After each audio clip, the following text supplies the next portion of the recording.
बिस्मिल्लाहिर्रहमानिर्रहीम। कैसे हैं सब लोग? ठीक हैं? देखें बेटा, आज हम जो है क्लास 10th उसकी उसके चैप्टर नंबर 10 हमने स्टार्ट किया हुआ। लेक्चर नंबर 9 है फिजिक्स का। कंसेप्चुअल क्वेश्चंस की तरफ आज हम जाएंगे, वो डिस्कस करेंगे आपके साथ। तो देखें भाई, पहला जो क्वेश्चन है कंसेप्चुअल क्वेश्चन, मैं रीड कर रहा हूँ। क्वेश्चन है भाई 10.1, conceptual question 10.1। If the length of a simple pendulum is doubled, what will be the change in its time period? तो हमने बताना है कि भाई उसकी टाइम पीरियड में क्या चेंज आएगी अगर सिंपल पेंडुलम का हमने जो उसकी जो लेंथ है वो अगर डबल कर देते हैं। पहली बात हमें ये बताना चाहिए कि सिंपल पेंडुलम टी किसके इक्वल होता है। T is equal to g 2 pi under root l over g, इसके इक्वल होता है। अब हमने करना क्या है, हमने जो एल की वैल्यू है इसको डबल करना है। तो फिर क्या होगा, इफ हम लिखते हैं जी if l is equal to 2l, यानी यही एल को हमने डबल कर दिया, तो देन जो हमारे पास होगा वो टी डैश से हम इसको रिप्रेजेंट कर देंगे। तो 2 पाई एल की जगह पर मैं पुट कर देता हूं 2l डिवाइडेड बाई जी। देखिए भाई क्या होगा इसमें, ये जो 2l है, मैं यहां से अगर 2 पाई, पहले देखें, अगर मैं यहां से 2l जो है वहां से 2 को अगर मैं बाहर निकालता हूं, इसको फिर अलहदा करना पड़ेगा। ये मैं साइड पे करके आपको समझाता हूं। अगर मैं 2l को अलहदा करता हूं तो मैं इसको यूं लिख सकता हूं 2 pi into under root 2 and under root L.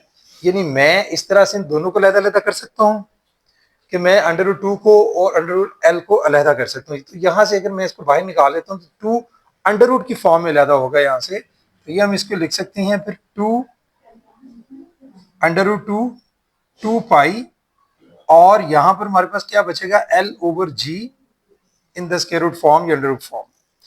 देखिए नेक्स्ट हम क्या करेंगे, यहां से अगर आप इसको देखें तो ये सारा किसकी इक्वल है, क्या ये टी की इक्वल नहीं है? तो मैं इसकी जगह लिख सकता हूं फिर कि अंडर रूट 2, और ये सारा किसके इक्वल है, टी की। तो हमारे पास जो फिर टी डैश है वो किसके इक्वल आ रहा है कि अंडर रूट 2 टी। या इसको मैं सादा लफ्जों में ये कह सकता हूं कि दिस शोज दैट, इससे क्या पता चला हमें, this shows that if length of the pendulum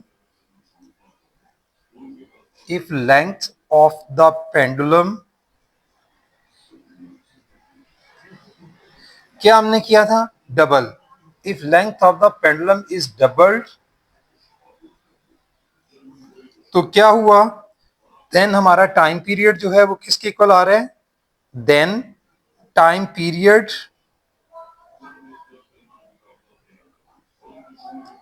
will become, क्या बन जाता है भाई टाइम पीरियड हमारा, वो भाई यानी वही जो टाइम पीरियड हमारा था, ठीक है जी, उसका क्या है, अंडर रूट 2 टाइम्स, ठीक है g, will become under root 2 times. ये भाई इसका आंसर होगा पहले कंसेप्चुअल क्वेश्चन का, ठीक है जी। इसके बाद हम सेकंड क्वेश्चन की तरफ जाते हैं जी। 10.2 की तरफ हम जाते हैं जी। 10.2 में क्या है, 10.2 हमारे पास है, a ball is drop from a certain height on the floor and keeps bouncing. एक बॉल को हमने एक मतलब पर्टिकुलर हाइट से नीचे फेंका है। जैसे बॉल को नीचे फेंकेंगे तो बॉल डेफिनेटली वो बाउंस करना शुरू कर देती है, ठीक है जी। कभी वो हिट करेगी, फिर ऊपर आएगी, फिर हिट करेगी ग्राउंड के साथ, यानी बाउंस करना शुरू कर देती है। Is the motion of the ball simple harmonic. आपने बताना है कि क्या इस बॉल की जो मोशन है वो सिंपल हार्मोनिक है। अगर वो सिंपल हार्मोनिक मोशन है तो फिर उसको आप एक्सप्लेन करें, है या नहीं, पहले तो आपने ये बताना है ना।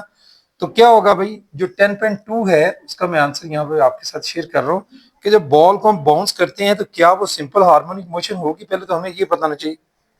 ये भाई सिंपल हार्मोनिक मोशन नहीं है, क्योंकि सिंपल हार्मोनिक मोशन की क्या डेफिनेशन होती है कि बॉडी अपनी मीन पोजीशन के गिर्द वो टू एंड फ्रो मोशन करता है, बैक एंड फोर्थ। लेकिन ऐसा नहीं है, इट इज नॉट SHM। देखिए भाई इसका answer, it is not SHM का मतलब आप जानते हैं क्या होता है, simple harmonic motion. Short wording में यूज करें, because in case of SHM, acceleration is directly proportional to acceleration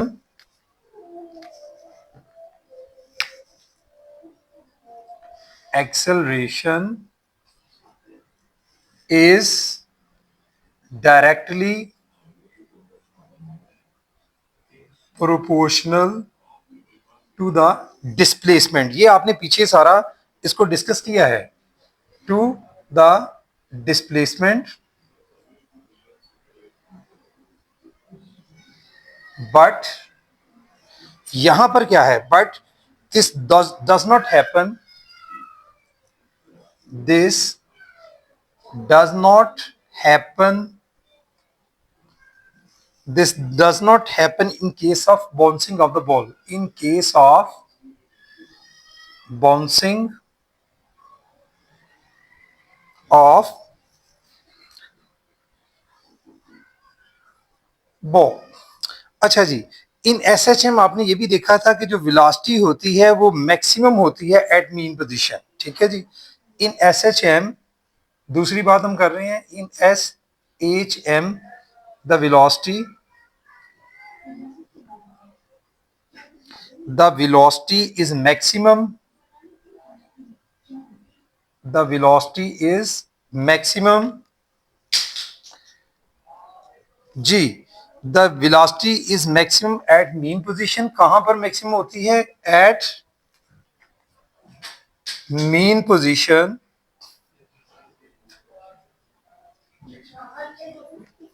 eight mean position just before after, but in case of, but in case of bouncing ball,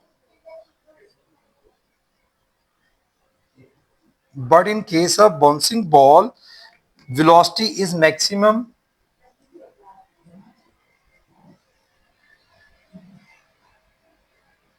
velocity is maximum just before or after, just before or after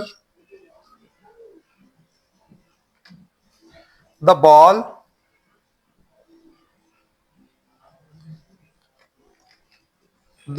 touch the ground, touch the ground। ये बेटा इसका complete answer होगा। मैं एक दफा फिर आपको जरा एक्सप्लेन कर देता हूं। देखें, क्वेश्चन ये था हमारा कि जो बाउंसिंग ऑफ द बॉल है, क्या वो सिंपल हार्मोनिक मोशन की एग्जांपल है? तो भाई देखें क्या है कि it is not simple harmonic motion, तो उसकी एग्जांपल नहीं है। Because in case of SHM क्या होता है, acceleration is directly proportional to the displacement. तो जो ऐसा यहाँ पर नहीं हो रहा, उसमें डिस्प्लेसमेंट के जो एक्सीलरेशन होता है वो डायरेक्टली प्रोपोर्शनल होता है डिस्प्लेसमेंट के, but this does not happen in this case of bouncing off the ball. दूसरी बात है SHM, the velocity in SHM में क्या होता है, सिंपल हार्मोनिक मोशन में, कि वेलोसिटी मैक्सिमम कहाँ होती है हमने बात की हुई है कि मैक्सिमम वेलोसिटी कहाँ पर होगी, at the mean position. Extreme position पर वो जाकर क्या हो जाती है, वो एक्सट्रीम पोजीशन पर जीरो हो जाती है, लेकिन यहां पर वो एक्सट्रीम पोजीशन पर जीरो तो हो नहीं रही, ठीक है। But in case of bouncing ball, velocity is maximum just before और after ball touch the ground. जैसी बॉल जो है वो ग्राउंड को टच करेगी, ठीक है, उससे पहले या टच होने के बाद वो पोजीशन उसकी होती है कि जब उसकी वेलोसिटी मैक्सिमम होती है। तो ये दो फर्क है बेसिकली, जिससे हम कह सकते हैं कि ये जो मोशन है बाउंसिंग ऑफ द बॉल वो SHM नहीं है, ठीक है जी। ये था आपका 10.2। इसके बाद हम आगे चलते हैं।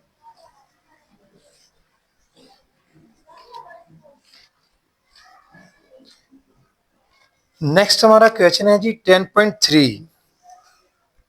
10.3 क्वेश्चन क्या है, क्वेश्चन है a student perform two experiments with a simple pendulum, ठीक है। ही शी कोई भी हो सकता है, ही भी शी भी हो सकता है. Use two bobs of different masses by keeping other parameters constant. मतलब बाकी सारी चीजें सेम हैं, सिर्फ वो जो बॉब है उसका मैस वो डिफरेंट ले रहा है. पहले उसने हो सकता है हैवी लिया हो, फिर उसने लाइट वेट लिया हो. ठीक है. To his her astonishment the time period of the pendulum did not change. Why? लेकिन दोनों सूरतों में एक दफा उसने बॉब लिया है, वो उसका मैस कुछ और है, मतलब हैवी हो सकती है, लाइट हो सकती है. दूसरी दफा जो बॉब लिया है उसका मैस वो नहीं है, वो डिफरेंट है. लेकिन दोनों सूरतों में टाइम पीरियड में कोई फर्क नहीं पड़ा. तो ये पूछा गया है कि वाई, इसकी रीजन क्या है. तो भाई सिंपल सी बात हम बात कर चुके हैं कि मैस जो है वो इंडिपेंडेंट होता है. देखिए मैं आपको यहाँ लिख के बताता हूँ कि टी किसके इक्वल होता है, 2 पाई L/G अंडर रूट. इसमें देखें मैस जो है वो कहीं पर इन्वॉल्व ही नहीं है टाइम पीरियड के लिए, उसका कोई कंसर्न ही नहीं है. ठीक है, वो इंडिपेंडेंट है. तो ये रीजन है भाई. आप यहां लिख सकते हैं कि time period of simple pendulum, time period of simple pendulum, time period of simple pendulum is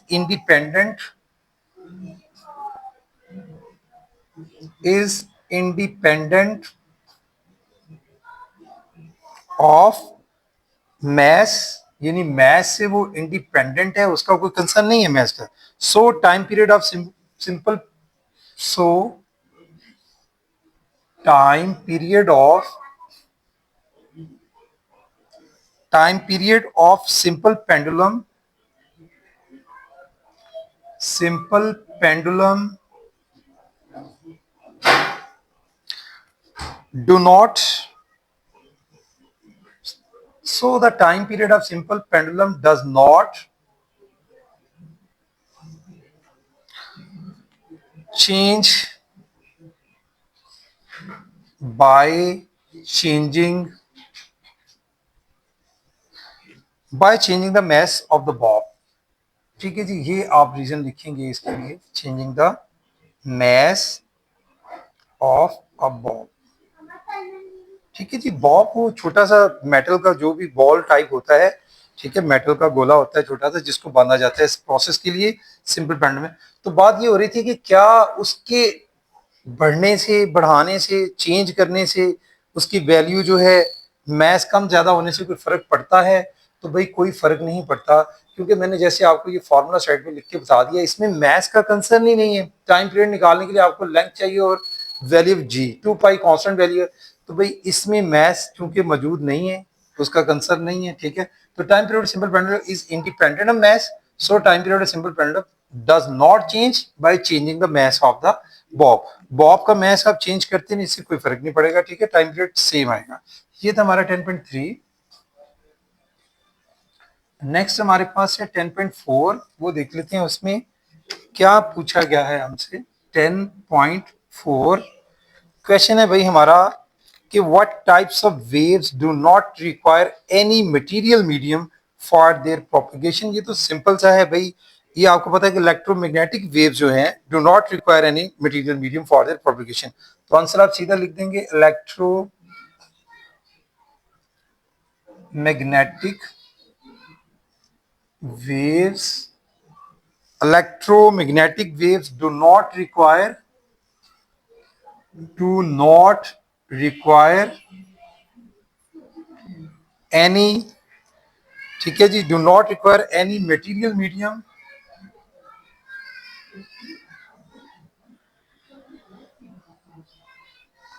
ठीक हो गया, any material medium for their propagation.